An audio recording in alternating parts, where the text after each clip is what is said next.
And Jeffries as Marion Kirby, the ghostess with the mostest. Robert Sterling as George Kirby, that most sportive spirit. And Leo G. Carroll, host to said ghosts, as Topper.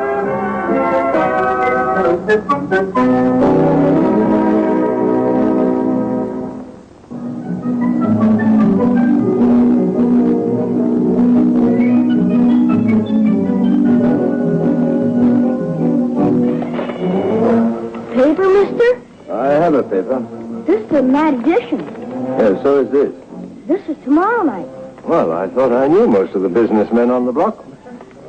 Did you move in recently? Oh, I don't live here. I live near the railroad tracks. Oh, is your father connected with the railroad? No, sir. He isn't connected to anything. They wanted him to work at the brickyard, but Mom and I can't find him. Oh, dear.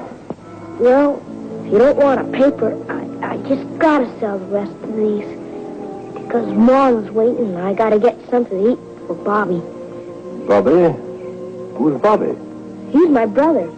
He's only 9 months old. Otherwise, he'd be working, too. Well, so long, mister. Just a moment.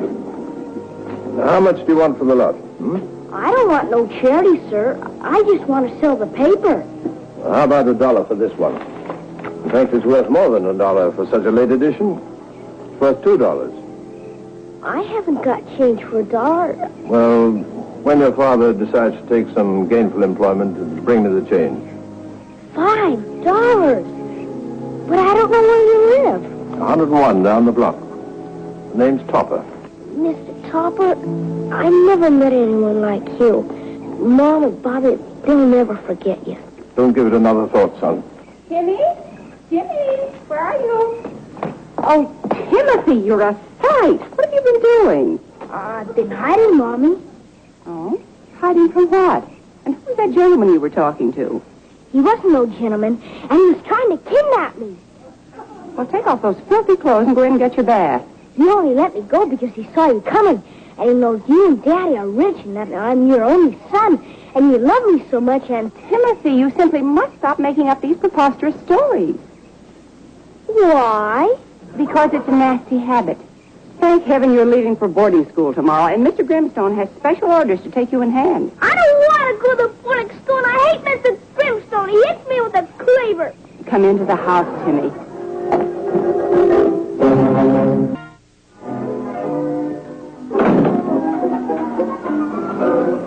Don't do that. George, Marion. I tell you, it starts at 8 o'clock. You're wrong, as usual. It's 8:30. Hey, well, what is all this? What are you all dressed up for? Oh, we're going to the opera. The season opens tonight. Hansel and Gretel. That's Humperdinck. It is? Is he going too? Why, naturally. Neil is a very cultured dog. He loves the opera, especially that new tenor, Gino Martini. George, you were right. It does start at 8:30. Well, what's so awful about that? But it starts at 8:30 next week. Look, it says right here, opening next week. It is impossible. I know it starts tonight. Hey, Topper, where did you get this paper? I bought it from a boy down the block. A bargain, too. Fine bargain. This is last week's paper. Well, this is a new racket. How much did it cost you, Topper, darling? $5. Didn't have any change. $5? Say, Topper, old boy, I couldn't interest you in investing $5,000 or $10,000 in the Hope Diamond, could I? Oh, be quiet. Say, how old was this con man? I don't know, 8, 9. Hard to tell his age. I suppose he told you he had an old mother and a drunken father whom he was supporting. No. Well, not exactly. What's more, I believe him. As a matter of fact, I'm glad I gave him the money. I wouldn't be surprised if he came back and brought me my change. Oh, Topper, darling, really? I wouldn't hold my breath if I were you. Come, Mary, in time for the opera. Come, Neil, time for martini.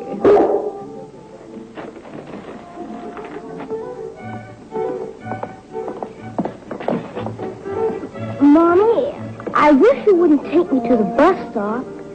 It's only 2 blocks.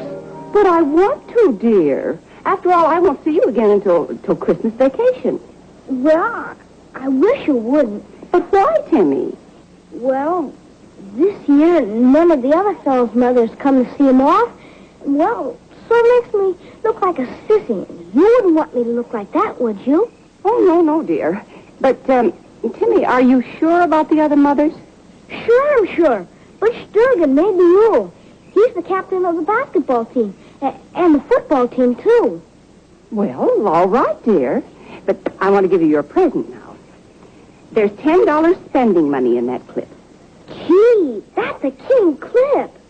And it's got my initials on it, too. Well, goodbye, dear, and try to be a good boy, and don't tell any more stories, and don't take things that don't belong to you, and be sure to write. Goodbye, dear. Bye, Mom. Bye.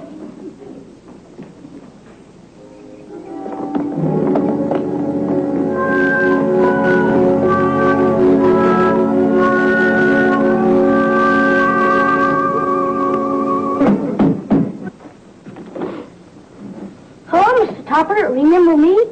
I do indeed. The newspaper vendor, I came to bring you your change. Oh, well, there was no need for that. Well, what do you know? How wrong can you be? But I promised I'd bring it to you. Oh, Henrietta, dear, this is the young man I told you about.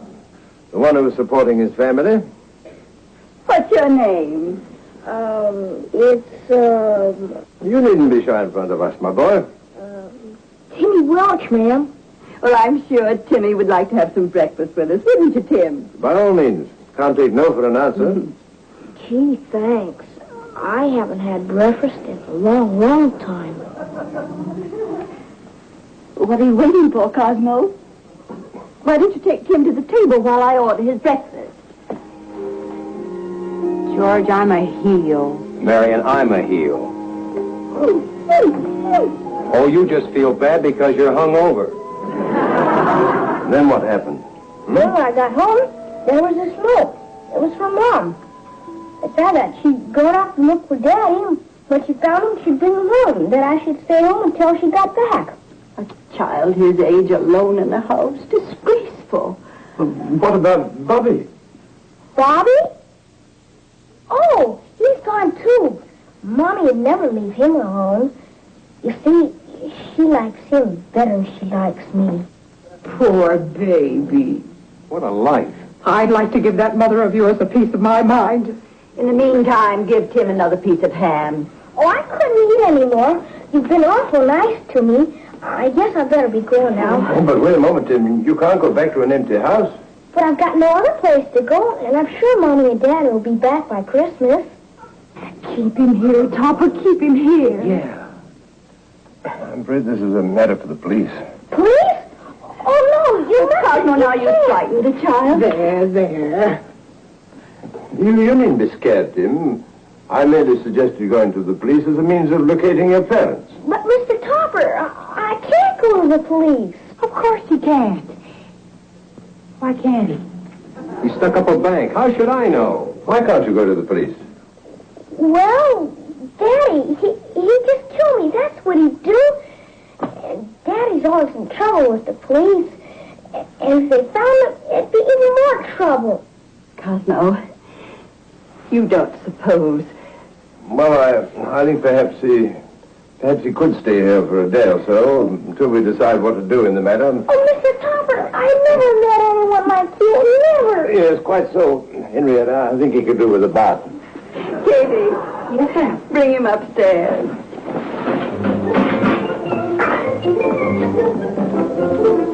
Just a moment. Yes, dear. Never mind. I want a word with you two. Now, Topper, dear, I have to go help bathe Tim. Manly little chap. Reminds me of me when I was his age. You're not to pester the child. Oh, Topper, don't be ridiculous. Why should we pester him? Well, children like that are most impressionable to impressions. You might frighten him badly. Leave a mark on him. I never heard of such nonsense. Look, Topper, we're ghosts, not werewolves. Nevertheless, I want you to keep away from him. Good heavens, I'll miss my train. Well, I hope the train doesn't miss you. What does he get off setting himself up as an expert on children? He never had any kids. Neither did we, dear. Oh, we're dead. What's his excuse? I knew I heard a door open. George, he isn't here. Where could he be? He can't be far. His clothes are still here.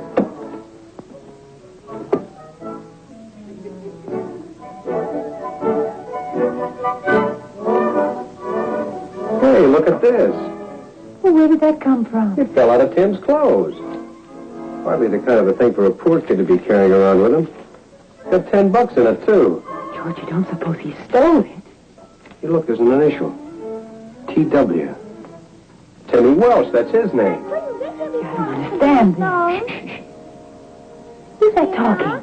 Yes. Let's find out. Well, I just wanted to tell you that Timothy Williams won't be coming to school. He's awful sick. What's he got? Who's sick, man? What's he talking like that for? Maybe his voice is changing. Oh, he's got all sorts of things. Enough things to keep him home for a pretty long time. Who's this calling?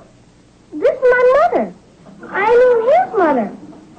Well, I hear him calling me now. I have to go. Bye.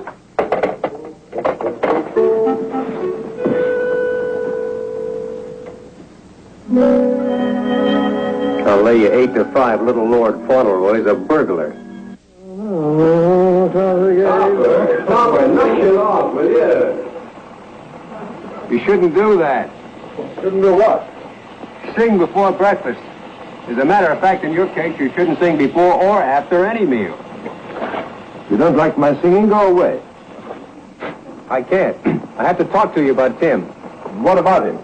Supposing I were to tell you that your poor little paper boy was carrying around a solid gold money clip with $10 in it. I wouldn't believe it. No? Okay, what about this? Suppose I were to tell you that last night your little angel snuck out of bed, went downstairs, made a mysterious phone call in which he pretended to be his own mother. Now I know you're lying. Why should I lie? Because you're a child. And another child has been brought into the house and you don't like it. Suppose I could show you that clip with Tim's initials on it. Would you believe me then? I don't believe you can show it to me. In any case, the question is purely academic. Oh, Topper, don't be so stubborn. How dare you, you thieving Tom. We've got to find that clip, otherwise Topper will never believe us. Well, I looked in Tim's clothes when he was in the bath. It wasn't there, so it must be here someplace. My goodness, there's one thing I can't stand. It's a crooked picture. I can't stand crooked kids. George, look. The clip. Let's find Topper. Okay. I'll leave the brat his money. Hello. The clip had company. Oh. So that's it. Look. Henrietta and I have been looking all over the place for those. Yes, Topper, we just found them. Yes, I know where you found them. Right here in this room. Yes. Too bad I came in so soon. Would have been much more convincing if you could have led me to the hiding place. Topper, I don't get it. Oh, neither do I. You don't, eh? Well, it's perfectly clear to me. You plant some missing articles in the boy's room. Then Henrietta and I, with a few hints from you, discover where they are. The boy is thrown out by us as a cheap little thief. And you two live happily ever after. Yes, very neat. Very neat. You're kidding. Topper. George, show him the clip. Oh, don't bother. If you were to produce a clip, and a recording of the telephone call, and a signed copy of the boy's confession, or any other odd bits of evidence, I still wouldn't believe you. Now, may I please have my watch and Henrietta's brooch? Come on, Marion. Let's get out of here. Well, I never. No wonder my voice sounded strange. It was someone else. Someone pretending to... Oh, I just happened to think of something. Day before yesterday, there was a strange man talking to Timmy. He said he frightened him. Oh, if I'd only believed him. Well, you'd better let me call the police right away.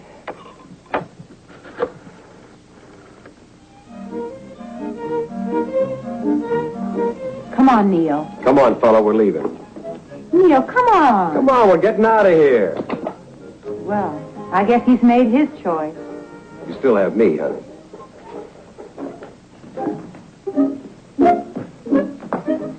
Oh, morning, Jim. Have a good sleep? Yes, Mr. Topper. I never slept alone in a bed before. Well, I'm afraid I haven't much time for breakfast. Got to get down to the bank. Cosmo, guess what happened? I can't imagine, my dear. I found my brooch. It was caught in the lace lining of my dressing table. Good morning, Jimmy. Morning. It is pretty, isn't it? Oh, I'm so glad I found it. Wasn't it smart of me, dear, to think of looking in the lining? Oh, brilliant, my dear, brilliant. I should never have thought of it.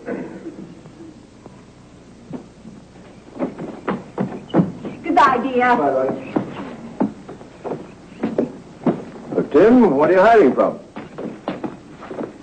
I was just playing. Oh, I never had time to play before. well, you go right ahead. Where is he? Don't let her hit me.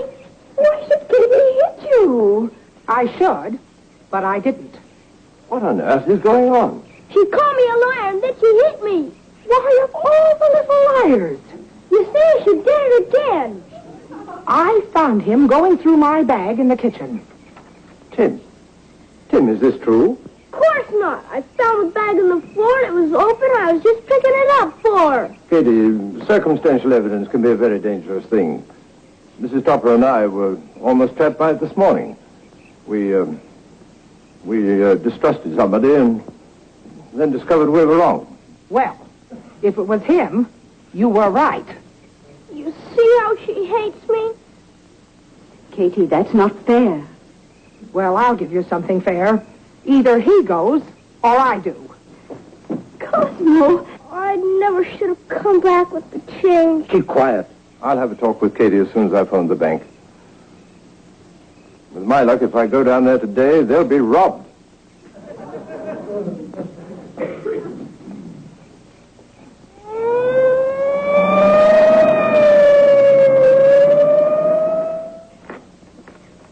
May I get you anything?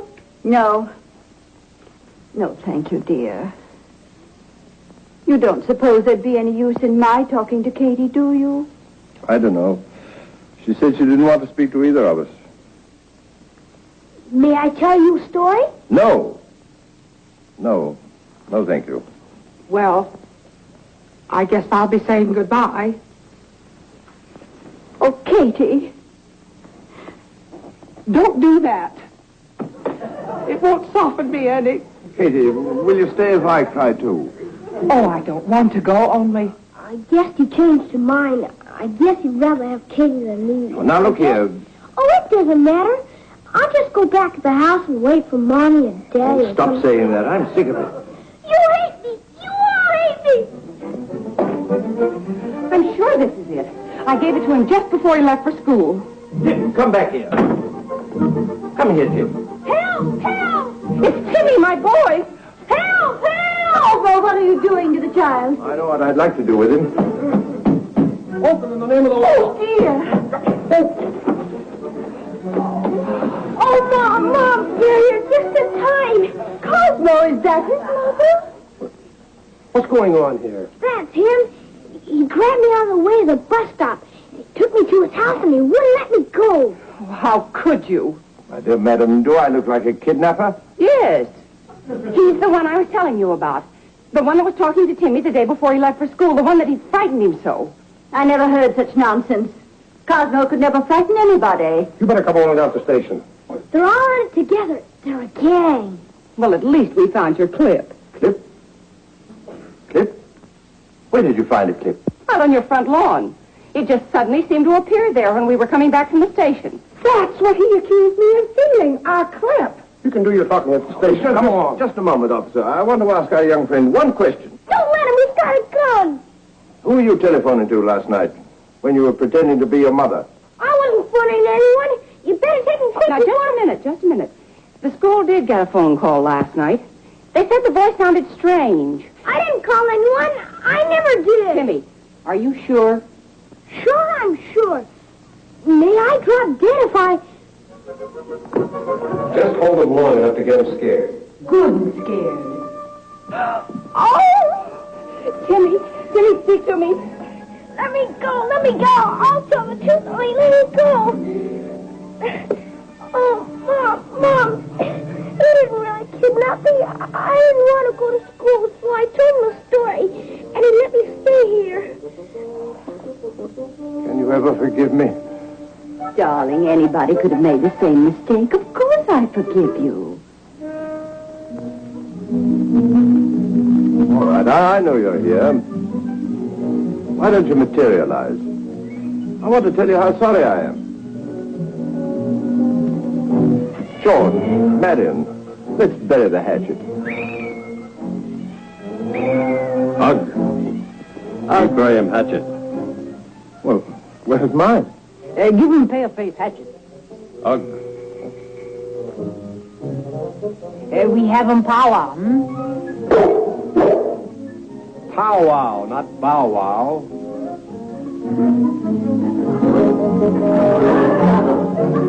Well,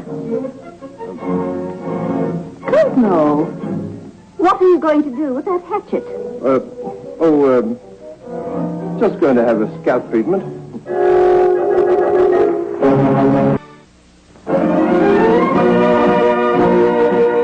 A John W. Lupton, Bernard L. Schubert production.